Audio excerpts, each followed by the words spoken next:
இந்தியாவின் மீது, இந்திய மக்கள் மீது சுங்கவரி போர் தொடுத்திருக்கிறது.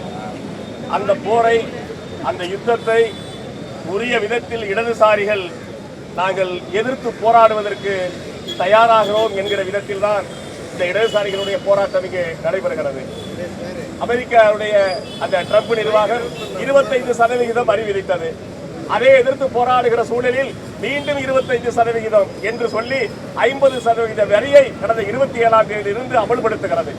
ஆனால் அந்த 25% கூடுதல் வரி விதிக்கிற போது அமெரிக்க அதிபர் ட்ரம்ப் திமிரோடு ஒன்று சொல்லுகிறார், நீங்கள் ரஷ்யாவிடம் எண்ணெய் எரிவாயு வாங்கினீர்கள், அதற்கான தண்டனை இது என்று சொல்லுகிறார். தண்டனை 25%. எனவே 50% வரி விதிப்பு என்பது இந்திய நாட்டின் மீது, இந்திய மக்களின் மீது, இந்திய சிறு தொழில்கள் மீது, ஏற்றுமதியின் மீது மிகப்பெரிய ஒரு யுத்தத்தை போரை கொடுத்திருப்பது. கிட்டத்தட்ட ஏற்றுமதியில் 66% மிகப்பெரிய பாதிப்புக்கு உள்ளாகும் என்கிற நிலைமை இங்கே இருக்கிறது. ஆனால் ரஷ்யாவிடம் இருந்து எண்ணெய் எரிவாயு வாங்கியதனால் 25% தண்டனை என்றால் அமெரிக்காவில் இருக்கிற பத்திரிகையாளர் சொல்லுகிறார், இந்திய நாட்டை ஏதோ பள்ளி குழந்தைகளை போல ட்ரம்ப் நடத்தக்கூடாது என்று அங்கிருந்தே கண்டிக்கிறார்கள். ட்ரம்ப் ஒரு விஷயம் என்ன செய்கிறார் என்றால், அமெரிக்காவுடைய நாடாளுமன்றத்தை அவர் மதிக்கவில்லை, நீதிமன்ற உத்தரவுகளை, நீதிமன்றத்தை மதிக்கவில்லை, மக்கள் எதிர்த்து போராடுகிறார்கள் மதிக்கவில்லை. அது அவரோடு இருக்கட்டும்.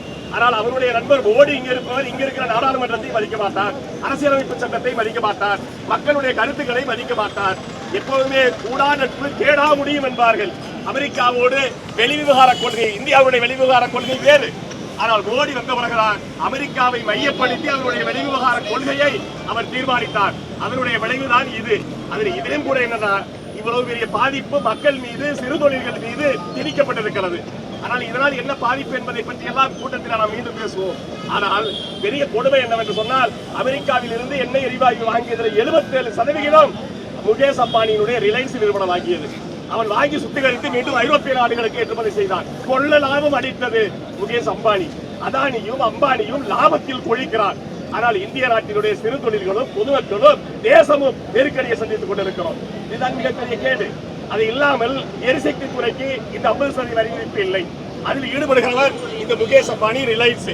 எனவே இங்க இருக்கிற கார்பரேட் முதலாளி அதானிக்கும் அம்பானிக்கும் நெருக்கம் இருக்கிறது. முகேஷ் அம்பானியுடைய இளைய மகனுடைய திருமணத்திற்கு ட்ரம்புடைய இளைய மகன் வருகிறார்.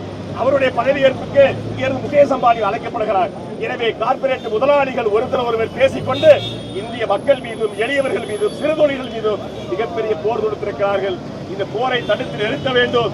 இந்தியாவில் இருக்கிற இடதுசாரிகள் மட்டுமல்ல, இந்திய கூட்டணியில் இருப்பவர்கள் மட்டுமல்ல, தேசத்தை, மண்ணை நேசிக்கக்கூடிய அனைவரும் சேர்ந்து நின்று இந்த சிறு தொழில்களை, மக்களை பாதுகாப்பதற்கான துவக்கம்தான் இந்த போராட்டம்.